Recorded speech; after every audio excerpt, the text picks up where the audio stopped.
Certo, eu vou explicar aqui o que é o tarô. Então, eu vou trazer esses dois baralhos aqui. Esse é o baralho de Marsella. Ele é considerado o baralho mais antigo. Existem outros mais antigos, mas ele é o mais antigo e mais popular, né? A gente diz que ele seria o baralho mais tradicional também, certo? Lembrando que... Então, vamos por partes, né? Então, vamos considerar esse como o primeiro, não porque ele foi o primeiro, mas porque é o que a gente tem de relato confiável, seguro, de onde foi o local de onde ele saiu, que foi Marselha, na França. Beleza, nós temos isso aqui. Este é um baralho. E nós temos esse outro, que é o baralho de Arthur White.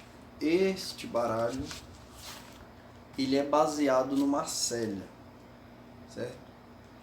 Beleza, vou começar falando dos baralhos. A diferença desse aqui é porque ele foi feito por um cara que chama Arthur White, que é um... Arthur White não, é Edward Arthur White, né? Acho que é assim.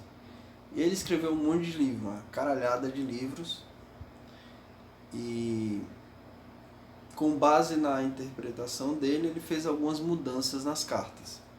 A mudança mais evidente, que fica mais clara, é os desenhos que ele fez nos arcanos menores. Eu vou explicar o que são arcanos menores. Mas ele fez essa mudança nos arcanos menores e você vê que os arcanos menores têm todos uns desenhos, tá vendo? Este é o meu baralho preferido e é o que eu uso principalmente para a tiragem das cartas que eu faço, das sessões de tarô. Vê que ele está bem riscado, você vê que é o meu mesmo, ele está bem riscadinho, tá vendo? Não sei se deu para ver, mas enfim, isso é o de menos. E esse, se você olhar, ó, os arcanos menores, eles não têm desenhos, quer dizer, os desenhos eles são assim, ó. Aqui é o 4 de ouros, desculpe. Então, você vai ver 4 de ouros, igual um baralho normal, né? Igual um baralho normal. E vão ter as cartas da realeza, né? Que, por exemplo, aqui, pajem de espadas, tá vendo? Aí vai ter rainha de espadas, rei de espadas, assim vai. A diferença é assim, os 56 arcanos menores, eles são muito semelhantes ao baralho tradicional, aquele que todo mundo conhece, né?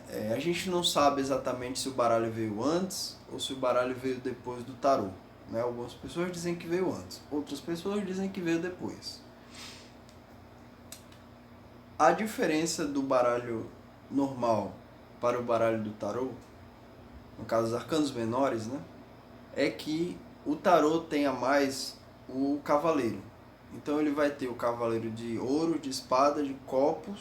Aqui chama copos, taças, mas pode ser copas como o baralho. E falei copos, espadas, né? E paus. Pronto, nós temos a carta do cavaleiro a mais. O baralho também tem o Coringa, né? O Coringa ele vai estar no baralho dos arcanos maiores, ele será considerado um arcano maior e será considerado no Marsella a carta sem número, mas no Arthur White ele vai corresponder ao número 0. Então temos essa questão também. Nos arcanos menores temos um baralho igual ao baralho tradicional, só que com a diferença que a mais nós temos o cavaleiro, né? Deixa eu só pegar aqui a carta de um cavaleiro qualquer para mostrar aqui. Cavaleiro. Aqui. Cavaleiro de moedas. Esse aqui não tem no baralho normal, mas tem no baralho do tarô.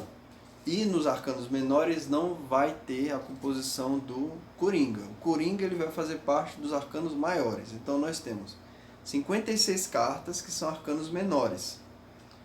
E nós temos... Não, eu estou pegando outro baralho como se tivesse alguma coisa a ver, mas no mesmo baralho, né? São 78 cartas. 56 arcanos menores e 22 arcanos maiores, compondo o baralho do tarô, que são 78 cartas na maioria. A maioria, porque vão ter outros que tem 79, mas isso é a besteira. Eu vou explicar o porquê depois. Mas vamos considerar assim.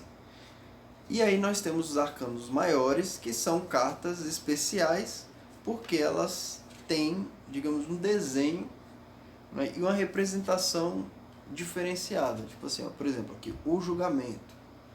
O julgamento, aí você olha aqui, ó, tem o nome e tem o número da carta, que está em Romanos 20.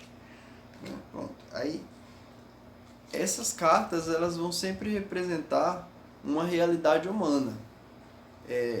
Tem pessoas que usam para tiragem chama divinatória, que é previsão de futuro. Ah, eu vou casar, eu vou namorar, eu vou isso, eu vou ter sucesso no trabalho. Isso eu não faço porque na minha concepção isso é falso. Não é possível prever futuro. Por exemplo, você pode fazer uma horária que, ao meu ver, não sei como, parece que dá certo. O horário usando a astrologia, né?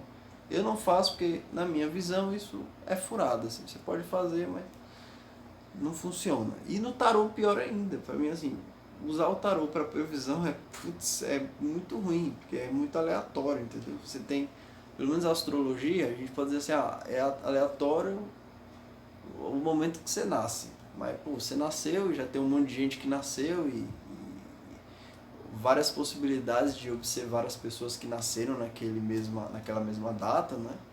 E a gente pode imaginar que exista um estudo em relação a isso. Agora, nas cartas não, pô. Então, 78 cartas você pode tirar qualquer uma. Existe um medo, por exemplo, eu já falei com pessoas muito estudiosas e assim, a pessoa com medo de uma certa influência maléfica. Olha, eu não sei se tem não. Eu, particularmente, às vezes eu penso que tem uma força sutil, às vezes eu penso que não tem. E mesmo se tiver, não tem como saber se é algo ruim. Porque pode ser algo bom ou pode ser algo que não é ruim nem bom, como o próprio tarô. Ele é um jogo de símbolos que não dá para dizer que é ruim nem bom. Né? Se você utiliza para uma coisa boa, ele é bom. Se você utiliza para algo ruim, ele é ruim. É como um livro. Eu acho que as cartas do tarô, elas parecem muito com um livro de literatura. Se você pegar qualquer livro de literatura, os considerados mais clássicos, não os modernos, você vai ver que, porque os modernos eles têm muito mais a ver com a questão ideal e imaginária, né? Não com a realidade, não que não tenha, mas normalmente não tem. Né? Alguns têm, mas a maioria, você vê, Harry Potter, né? Sei lá, aquela mulher que faz, nem lembro o nome dela, Noelle Nelman, né? Coisa assim, fez o poder. Esses livros, pelo menos os que eu vi, não tem a ver com a realidade, tem a ver mais com a imaginação. Mas se você pega, sei lá, um Dostoiévski, um Tolstói, um brasileiro mesmo, Graciliano Ramos, todos esses caras aí, José Lins do Rego, qualquer coisa, você vai ver que os textos dele, os livros, eles têm uma imagem que eles querem trazer. Tipo, sei lá, você pega Machado de Assis, o alienista. Aí você vai pegar assim, eita, um cara que teoricamente era a pessoa inteligente da cidade e que agora, pensando bem, ele na verdade é o louco. Aí você, entendeu? Forma uma imagem. E aí você vê uma realidade como essa acontecendo na sua frente, você vai lembrar do livro. E também esse livro ele pode fazer com que você imagine que esse tipo de realidade possa existir.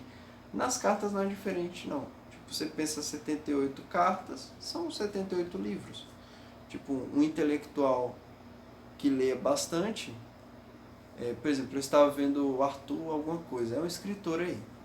E ele chegou a ler, no ano passado nós estamos este ano em 2023, ele leu 90 e tantos livros. Né? O Olavo de Carvalho falava que para os alunos da pós-graduação que ele deu aula de ciência política em 2003, que a média de leitura que um aluno tinha que ter era de 80 livros por ano. Eu tenho mais ou menos essa meta também, 80 livros por ano. Então, tipo assim, é coisa de um ano, né, de leitura. Em um ano de leitura, acho que dá para pegar isso aqui. Se você lê todos os dias, né, se você tem uma dedicação de pelo menos umas 4 horas aí diária para os estudos, em um ano dá para pegar tudo, né? E aí a diferença basicamente é assim. Nos arcanos maiores você vai olhar mais para os símbolos, né? Para os desenhos. Você pode fazer também isso com os arcanos menores do Arthur White, mas é mais interessante, eu acho, olhar